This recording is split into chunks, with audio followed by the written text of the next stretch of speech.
Bien, amigos, tenemos el honor de recibir aquí a la directora de epidemiología del Ministerio de Salud Pública, la doctora Raquel Pimentel. Muy buenos días y bienvenida. Muy buenos días, Uchi. Buenos días, doctora. Gracias por acompañarnos. Sí, gracias por invitarnos. Bueno, la preocupación, los muchos casos que se están registrando de meningitis meningocócica. Ya la doctora se encargó de aclararnos bien. De decirnos cuáles son los términos para referirse. A nivel de los medios se ha estado hablando de meningocopsemia, ¿no? Sí, ciertamente se llama enfermedad meningocócica, que tiene dos variantes.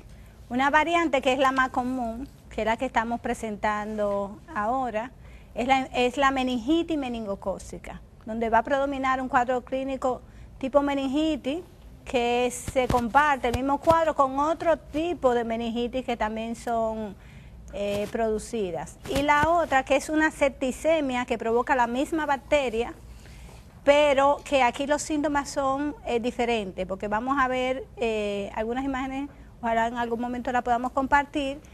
Son unas imágenes, unas manchas violáceas hemorrágicas que salen en la piel, producto de la infección generalizada que presentan estos pacientes, pero la forma más común es la meningitis meningocócica. ¿Y cuáles son los efectos de esta enfermedad? ¿Síntomas y qué puede, bueno, cómo puede afectar? Primero aclarar que la República Dominicana no está presentando en estos momentos brote de la enfermedad.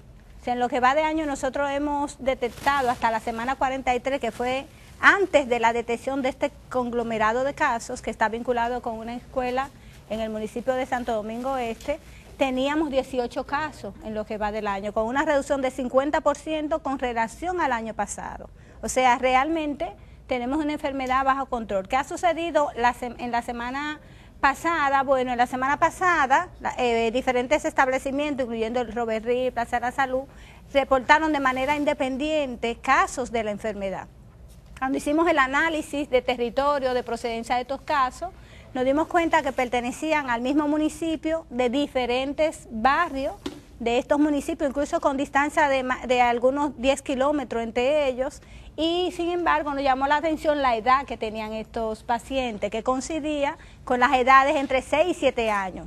O sea, siempre andamos buscando patrones, ya sea por la variable lugar, la variable persona, o la variable geográfica, y cuando se juntan ellos tres, coincidió en el tiempo, los niños tenían más o menos la misma edad y estaban en el mismo municipio. Empezamos a preguntarnos qué cosas en común podían tener estos casos, y entonces de ahí es que pudimos detectar que se trata de un conglomerado de casos que está relacionado entre sí, pero no tenemos un brote epidémico, ¿no?, que amerite preocupación general de la población, intervenciones. ¿Y no hay riesgo en estos momentos de ese brote a nivel general en el país? No, mira, la población que está bajo riesgo es la que está en contacto directo con las personas infectadas. Okay. O sea, por razones que no conocemos, se entiende que alrededor del 10% de la población tiene alojado en la garganta esta bacteria, pero no presentamos síntomas.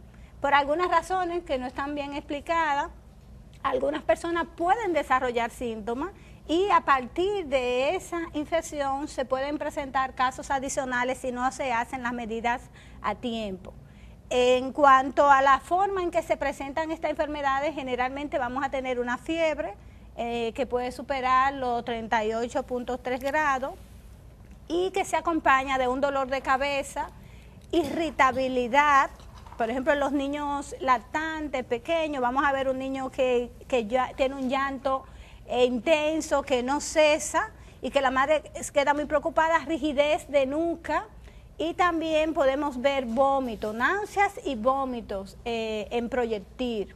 Estos son los síntomas que llaman la atención, y un niño, y también puede ser un adulto, que presenta un decaimiento bastante marcado, o sea, con un cansancio generalizado y que debe de llamar la atención por parte de los familiares. Las personas que están en riesgo de padecer la enfermedad, pues básicamente son los contactos íntimos. Por ejemplo, en estos lactantes, la madre generalmente, o el padre, o la persona que lo cuida, puede ser el portador de la bacteria, y como los niños tienen una resistencia menor, pues ellos pueden desarrollar la infección. Por eso es que es más común en los niños.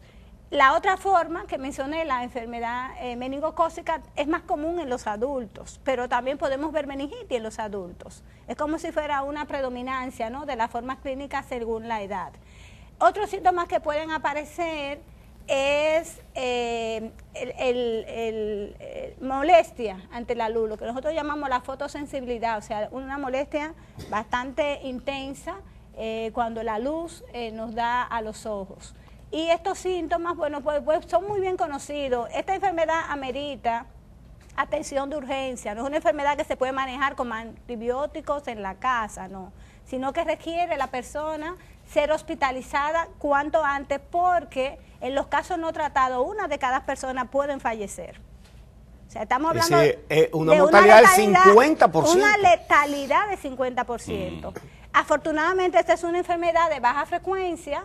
En los países donde se ha registrado como alta frecuencia, hablamos de unos 26 países del continente africano, donde la OMS ha desarrollado campañas reactivas en situaciones de brote para eliminar la probabilidad de ocurrencia de brote. Y de hecho ha habido una reducción dramática en estos últimos 5 años con las intervenciones que se han hecho bajo la respuesta de la OMS en los países africanos. ¿Y qué se está haciendo desde la Dirección de Epidemiología para evitar, impedir que esto se constituya en un brote? Bueno, la enfermedad meningocócica es una enfermedad de notificación obligatoria, está en la lista de notificación obligatoria refrendada en la resolución 004 del 2013, y todas las semanas nosotros publicamos los casos notificados, se hace vigilancia individualizada de cada uno de los casos, y por cada caso detectado, sospechoso, no esperamos el laboratorio, pues se debe proceder con una identificación rápida de los contactos.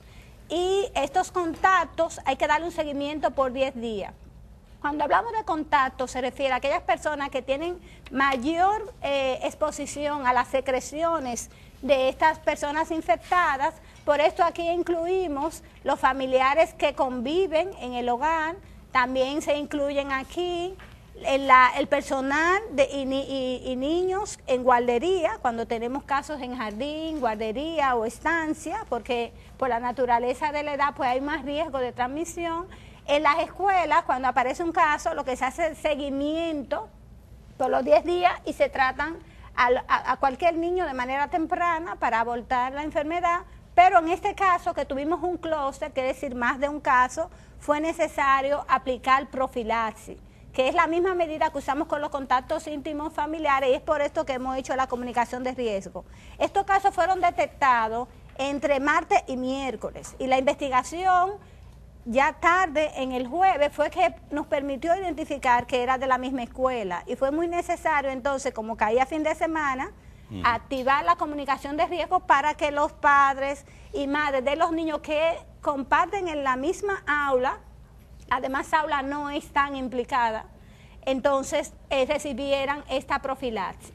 Las personas están hablando de vacuna, pero lo que se ha administrado es un antibiótico inyectable para asegurar una única dosis, porque ya habían pasado un par de días. Lo idóneo es que esta medida se aplique en las primeras 24 horas, porque como ya dijimos, los síntomas evolucionan con rapidez y las personas pueden fallecer entre 24 y 48 horas. Por eso esta es una enfermedad que tiene un protocolo que necesita una respuesta muy rápida.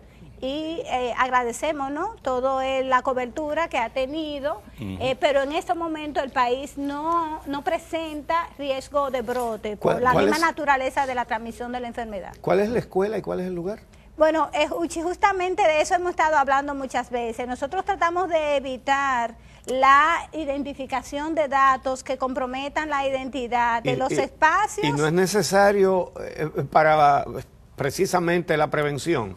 No, que la gente sepa dónde es el problema. No. Y sobre todo la gente de ese lugar. No, Uchi, mira, el protocolo justamente indica eso a nivel internacional. O sea, estas son enfermedades que muchas veces generan estigma y discriminación, y como no representan un riesgo para la comunidad en general, necesitamos proteger para que estos niños puedan seguir asistiendo a la escuela y también haya tranquilidad y se pueda desenvolver las tareas. En caso de que fuera la enfermedad merite que hay riesgo para las demás, pues es necesario que se puedan adoptar medidas de salud y que la gente pueda estar bien informada de manera específica dónde está ocurriendo el evento. Sí, quizás para concluir, doctora, sí, pudiéramos repetir cómo una familia puede detectar que alguno de sus miembros padece o tiene esta enfermedad y cómo proceder después que identifica. Pongan la gráfica, por favor. Es muy necesario, sí, recordar estos síntomas. O sea, estamos hablando de fiebre que se acompaña de 2 o más de los síntomas que voy a mencionar. Tiene que haber fiebre necesariamente. Okay. Puede haber postración, rigidez de nuca, puede haber convulsiones, dolor de cabeza, puede haber vómitos y estas manchas que aparecen en la piel, que son unas manchas que empiezan primero como un sarpullido en cualquier zona del cuerpo y que se van extendiendo y se van ampliando y después parecen como unas manchas hemorrágicas. Okay. Es importante saber que a veces algunos pacientes presentan dolor en las extremidades inferiores. En los niños a veces esto dolor en las piernas, por si acaso. En las piernas, sí, en las piernas. Y que a veces también estas manchas o lesiones hemorrágicas o violáceas pueden aparecer a nivel de los dedos, como si fuera que se hubieran dado un mayugón, ¿no? Ajá. Y eso es muy importante identificarlo, sobre todo en los niños, porque a veces la madre piensa que se han dado un golpe y no los relacionan con la enfermedad. Sí. Toda persona con fiebre que presente estos síntomas tipo meningitis o estas manchas en la piel deben de acudir inmediatamente al centro de salud porque requiere hospitalización en estos casos. Entonces ya saben, ante estos síntomas, reacción inmediata, atención médica urgente. Bien. El número 1. Así es, Uchi. Sí queremos dar una información bastante específica al personal de salud.